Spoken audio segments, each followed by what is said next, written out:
Noah is joining us live. Good morning. Good morning, guys. Good morning. Good morning. It was that Taylor Swift song, Karma, that just exploded the internet this weekend. The internet almost broke. Oh my gosh. So, yes, let's recap here. What happened at the Eras Tour that just sent Swifties to the moon?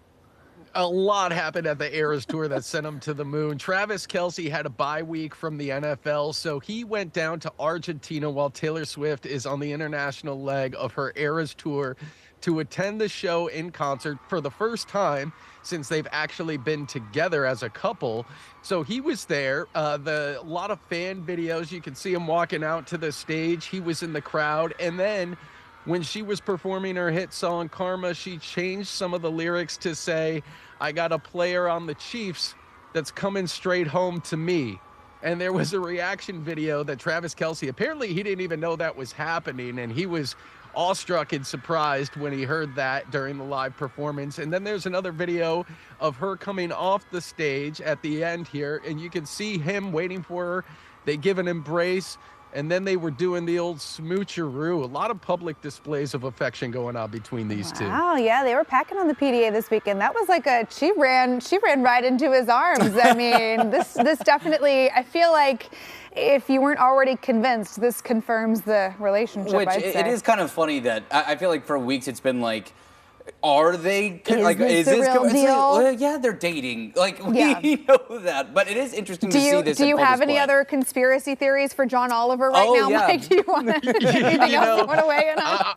I'm going to put my conspiracy theory to bed for a little bit because, I mean, he used his personal vacation time to go down to Argentina, and they were packing it in down there. It continued afterwards, too. They were spotted out at a restaurant together after the concert where they were holding hands and canoodling and all sorts of good stuff. So this might be the real deal.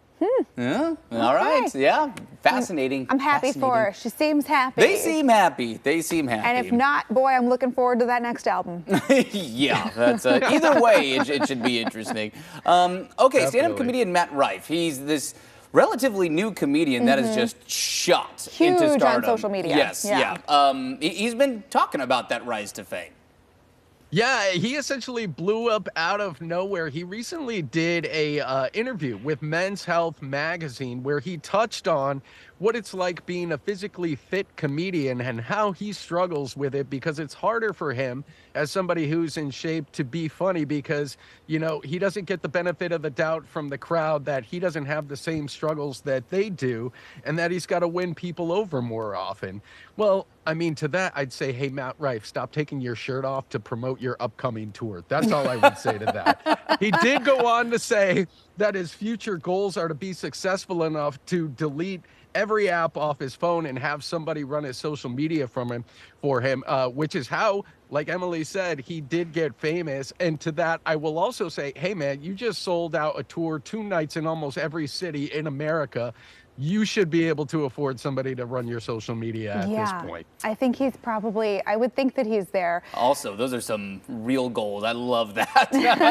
I'll know I made it when I don't have to look at my phone so often. Be big enough to get off your phone. It's interesting. He's taken some heat for these comments about it's hard being an attractive comedian. And I feel like, I think in the world of stand-up comedy, I see his point, right? Because it does take away some of the material, the self-deprecating material that a lot of comedians have. But at the same time, I can think of several other very attractive, very funny people who don't sit there and go, woe is me, it's so hard to be attractive when I'm trying to be funny. I mean, Paul Rudd, Joel McHale is just as fit as Matt Rife. You know what I mean? True. And you don't hear them. I will say, I guess, no, I agree with that. And I don't know, and maybe his comments weren't, as much as playing the sad violin, as much as just making a point, hey, I have to go a different route with my material because I don't have the backstop of being able to be self-deprecating. That's what he said. He's like, and you see it. All the comments on all of his social media videos are like, oh, you're so cute, when really he wants it to be about the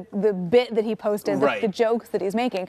I get it. I just don't think you're going to get a lot of sympathy. No, don't get me wrong. That's a good problem. I would not be upset if this was my problem. Yeah. So, me either, but there's been plenty of physically fit comedians that did not have to take their shirt off in order to get a little thirst trap promotion. I mean, going back to the 80s, look at Eddie Murphy. That man was in phenomenal shape. And you know what?